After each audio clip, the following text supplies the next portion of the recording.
Bien-aimés dans le Seigneur, Shalom. Bien-aimés auditeurs ou followers, comme on le dit en anglais, de ce grand site sacerdoce.net, eh bien nous vous disons Shalom. Que Dieu vous bénisse. De là que vous vous trouvez, suivant cette émission, que Dieu vous bénisse.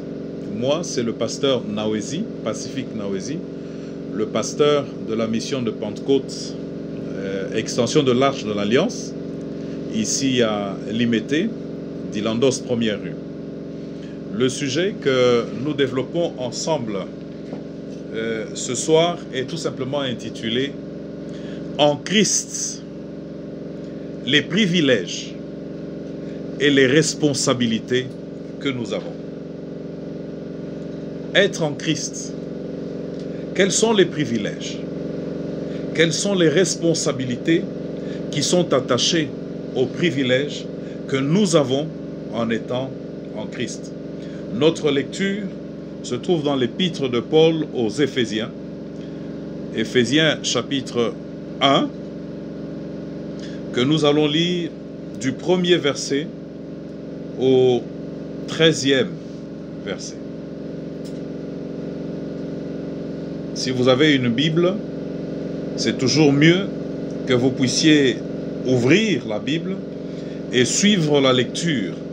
Ne pas juste vous fier à ce que le pasteur est en train de lire, parce que la foi vient de ce que l'on entend, et ce que l'on entend vient toujours de la parole de Dieu. Il y a toujours une relation entre la parole de Dieu que vous lisez et une relation entre vous et la parole que vous êtes en train de lire. Ne vous contentez jamais de rester juste des auditeurs. Ouvrez aussi votre Bible, lisez, faites la lecture. Le texte que vous voyez vous parlera et vous aidera. Alors, Éphésiens chapitre 1, à partir du 1er verset, ou encore pour gagner le temps, nous pouvons passer directement au verset 3. Il est dit ceci: « Béni soit Dieu, le Père de notre Seigneur Jésus-Christ, qui nous a bénis de toutes sortes de bénédictions spirituelles dans les lieux célestes en Christ. En lui, Dieu nous a élus avant la fondation du monde pour que nous soyons saints et irrépréhensibles devant lui, nous ayant prédestinés dans son amour à être ses enfants d'adoption par Jésus-Christ, selon le bon plaisir de sa volonté, à la louange de la gloire de sa grâce qu'il nous a accordée en son bien-aimé. En lui, nous avons la rédemption par son sang, la rémission des péchés, selon la richesse de sa grâce, que Dieu a répandue abondamment sur nous par toute espèce de sagesse et d'intelligence, nous faisant connaître le mystère de sa volonté, selon le bienveillant dessein qu'il avait formé en lui-même pour le mettre à exécution lorsque les temps seraient accomplis, de réunir toutes choses en Christ, celles qui sont dans les cieux et celles qui sont sur la terre. En lui, nous sommes aussi devenus héritiers, ayant été prédestinés suivant la résolution de celui qui opère toutes choses d'après le conseil de sa volonté, afin que nous servions à la louange de sa gloire. Nous qui d'avance avons espéré en Christ. En lui, vous aussi, après avoir entendu la parole de la vérité, l'évangile de votre salut, en lui vous avez cru, et vous avez été scellés du Saint-Esprit qui avait été promis, lequel est un gage de notre héritage pour la rédemption de ceux que Dieu s'est acquis à la louange de sa gloire. Père, bénis ce message, cette méditation, et permets que ça ne soit pas juste quelque chose pour le net, mais que ce soit une parole qui va au-delà du net, qui touche les cœurs, qui touche les âmes, qui touche les esprits, et qui ramène les âmes à toi, qui les édifie, qui les fait croître au nom de Jésus. Amen. Lorsque nous faisons la lecture de ce texte, nous nous rendons compte, bien-aimés dans le Seigneur, qu'il y a une expression qui revient régulièrement. Et cette expression revient sous plusieurs formes. En Christ, en lui. Et lorsque on fait la lecture des épîtres de Paul, on se rend compte que l'expression en Christ ou les expressions similaires, eh bien cette expression apparaît 160 fois dans toutes les épîtres de Paul. Et pour la seule épître de Paul aux Éphésiens, cette expression revient 36 fois. C'est pour dire que tout l'enseignement de l'apôtre Paul, toutes les vérités que l'apôtre Paul est en train de nous communiquer, de nous transmettre, reposent sur un principe de base, reposent sur un fondement de départ important, être en Christ. Nous sommes à l'heure de la modernité, nous avons les réseaux sociaux, nous avons Internet et tout genre de messages peut circuler, mais de moins en moins, la vérité de l'Évangile est exprimée.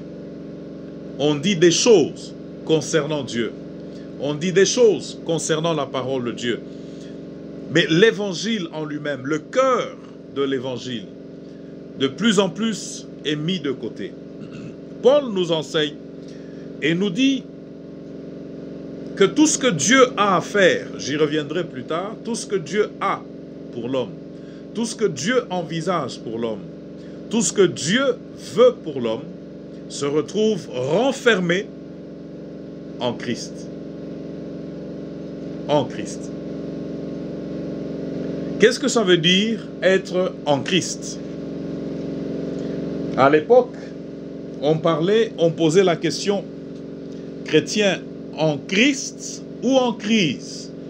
Parce que en Christ, c'était devenu un phénomène de mode, en Christ, en Christ. Et l'on se rendait compte que tout cela qui se disait de Christ, en réalité, ne vivait pas selon la pensée de Christ. Alors certains, pour justement rire, disaient des chrétiens en crise, mais non pas en Christ. Parce que tout simplement, ils ne marchaient pas selon les prescriptions de Christ. Être en Christ, c'est d'abord, premièrement, l'avoir accepté comme Seigneur et comme Sauveur. C'est la toute première des étapes. Avoir accepté Jésus comme Seigneur et comme Sauveur. Aujourd'hui, l'accent est placé sur le Jésus Sauveur. C'est-à-dire, ce Jésus qui fait des choses pour nous. Ce Jésus à qui l'on demande des choses. Ce Jésus qui nous fait du bien. Ce Jésus vers lequel nous allons pour obtenir telle ou telle autre chose. Sans tenir compte de l'autre aspect encore plus important, celui du Jésus Seigneur. Je lui ai donné ma vie, il m'a sauvé, il me fait du bien, mais à côté de ce privilège, chaque enfant de Dieu devrait pouvoir se souvenir qu'il y a une responsabilité. La vie chrétienne n'est pas que droit. La vie chrétienne n'est pas que avantage. La vie chrétienne, c'est aussi des obligations. La vie chrétienne, c'est aussi des devoirs. Notre Seigneur, notre Sauveur, c'est vrai qu'il est notre Sauveur, mais en plus et au-delà, il est notre Seigneur. Cela veut dire que nous nous devons à lui. Cela veut dire que nous lui devons obéissance. Cela veut dire que nous ne nous appartenons pas. Cela veut dire que nous sommes sa propriété. En tout et pour tout, nous sommes sa propriété. C'est ce que cela veut dire. Jésus est Seigneur. Parce que Jésus est Seigneur, je n'ai pas le droit de vivre comme bon me semble. Ma vie ne m'appartient pas. Mes biens ne m'appartiennent pas. Mon corps ne m'appartient plus. Le tout appartient au Seigneur. Il a payé le prix et le fait que je lui ai donné ma vie implique que je lui appartiens. Parce que je suis sa propriété en tout et pour tout, je ne peux pas vivre d'une manière que lui n'approuve pas. C'est ce que cela veut dire. Et aujourd'hui, je crois que nous avons atteint le temps où il faut restaurer cet aspect de la vie chrétienne. Jésus-Christ est Seigneur. Parce qu'il est Seigneur, nous avons des devoirs, des obligations envers lui. La Bible nous enseigne dans Philippiens chapitre 2 qu'il a reçu le nom qui est au-dessus de tous les noms, et Dieu le Père a fait en sorte que toute langue, dans les cieux plutôt, sur la terre et sous la terre, confesse que lui est Seigneur, à la gloire de Dieu le Père, et que toute langue, tout genou fléchisse. N'est-ce pas? D'abord, c'est tous les genoux qui sont appelés à fléchir dans le ciel, sur la terre, sous la terre. Ça, c'est la première des choses. La deuxième des choses, c'est toutes les langues sont appelées à confesser que lui est Seigneur. Généralement, dans les églises actuellement, nous employons ce verset contre les démons. Quand nous disons que toute langue soit soumise, que tout genou fléchisse, c'est généralement parce que nous envisageons quelque part qu'il y a un démon qui me combat. Parce qu'il y a ce démon qui me combat, il doit fléchir les genoux. Il doit confesser que Jésus-Christ est Seigneur. Mais j'oublie que le premier à fléchir les genoux, ça doit être moi. La première langue qui doit confesser que Jésus-Christ est Seigneur, et c'est bien moi.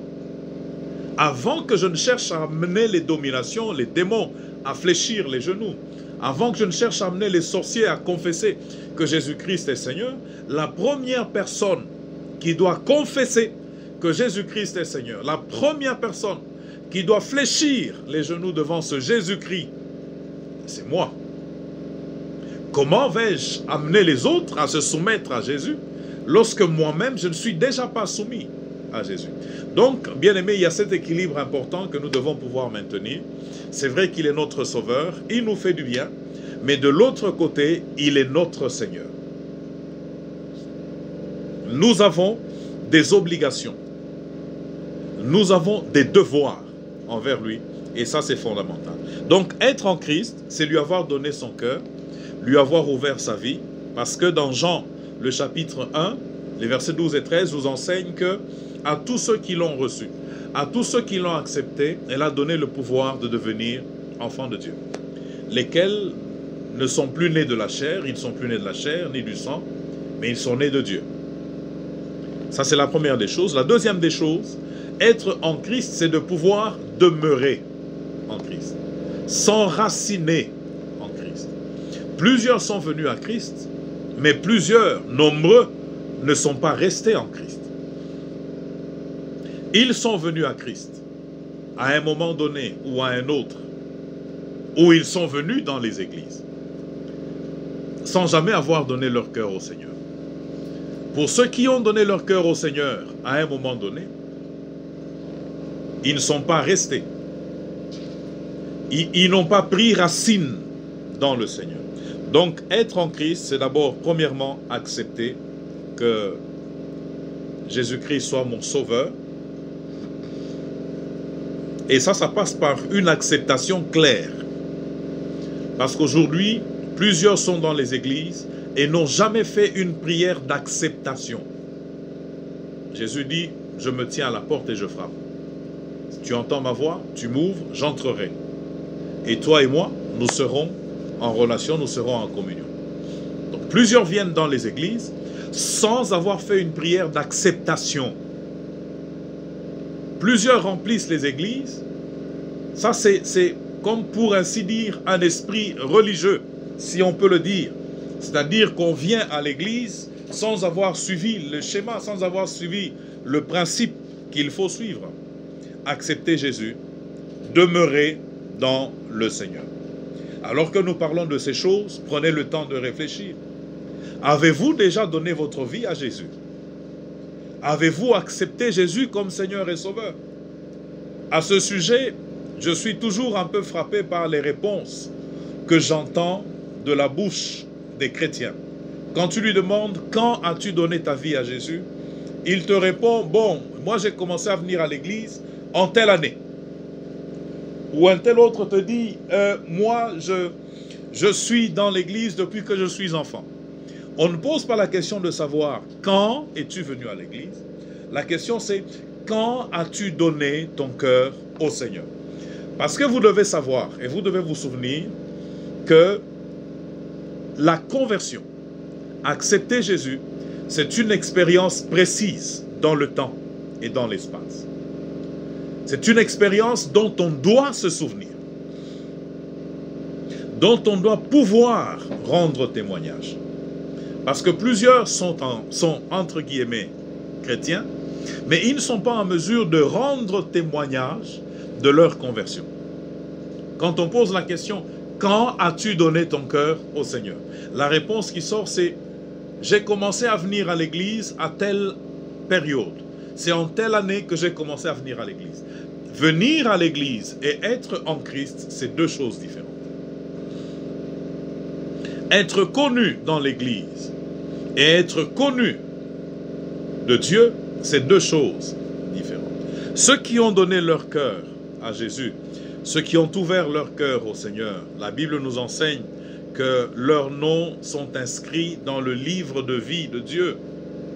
Ils sont connus de Dieu dans l'état civil de Dieu, dans les registres justement de l'état civil de Dieu.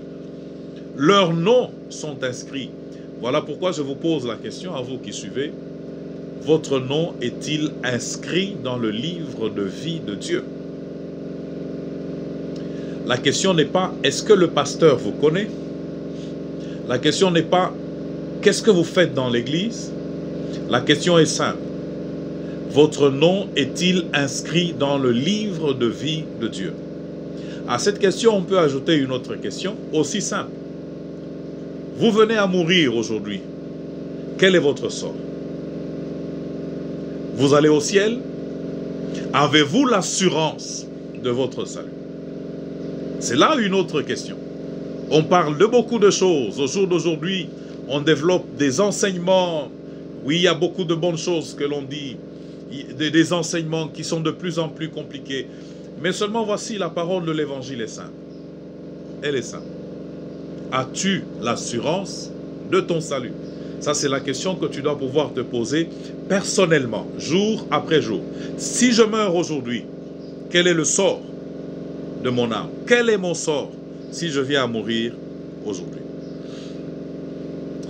La première des choses que j'aimerais partager avec vous est celle-ci. L'expression « en Christ » est opposée à l'expression « en Adam ».